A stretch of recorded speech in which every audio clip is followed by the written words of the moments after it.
demands urgent action, urgent government attention, and action in the wake of the El Nino floods.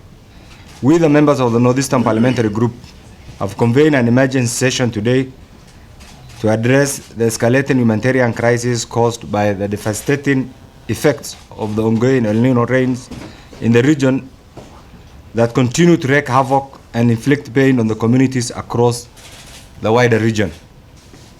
The growing impact came after the vast region started receiving El Nino rains earlier than most part of the country, experiencing the same,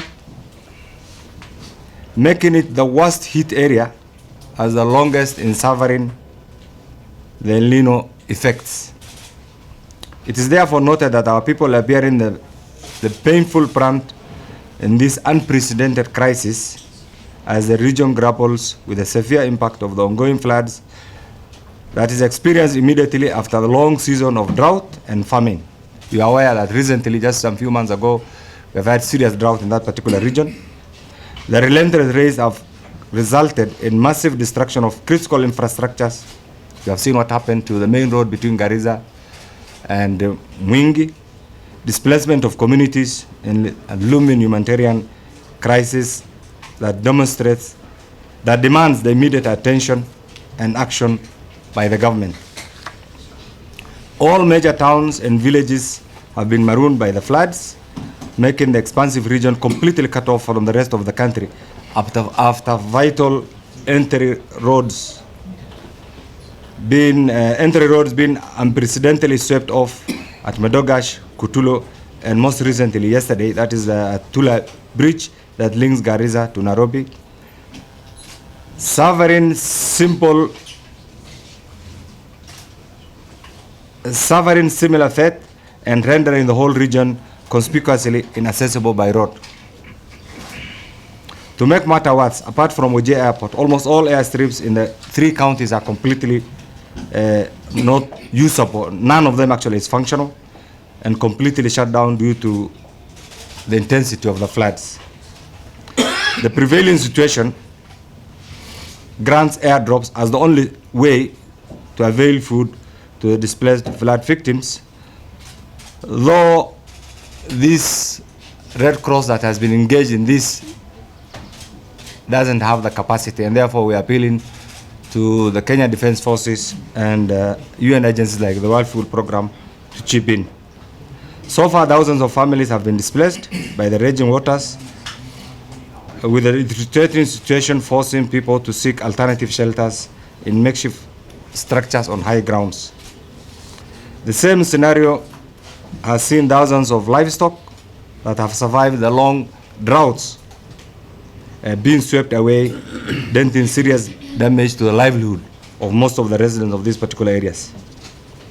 The pervasive preference of the waters has drastically transformed the region to a potential soft spot, breeding ground and a home for waterborne diseases and vector-borne diseases, including cholera and malaria. Most of the health facilities are non-functional, and therefore provisional medical service right now is completely out of reach of most of the people.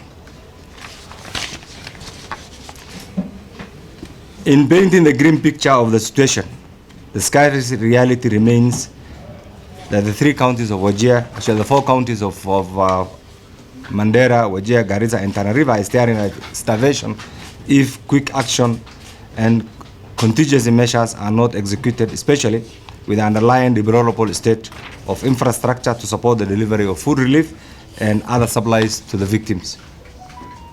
More disturbing reports from the ground have raised the red flags on increased food shortages and lack of adequate shelter to the affected families, the most vulnerable being women, children, and the elderly. With military precision in tightening up all loose ends to arrest the crisis, therefore the situation calls for immediate action and comprehensive intervention to alleviate the suffering of the affected population. It remains painful and more disturbing that despite the quantum and the magnitude of the calamity, all our individual and collective efforts to seek the attention of those who are in charge has generally remained unattended to.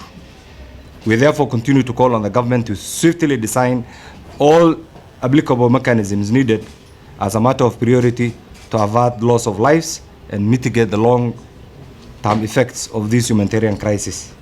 As a matter of extreme urgency, we implore the government to act on the following strategies. First, declare the El Nino rains and floods as a national disaster.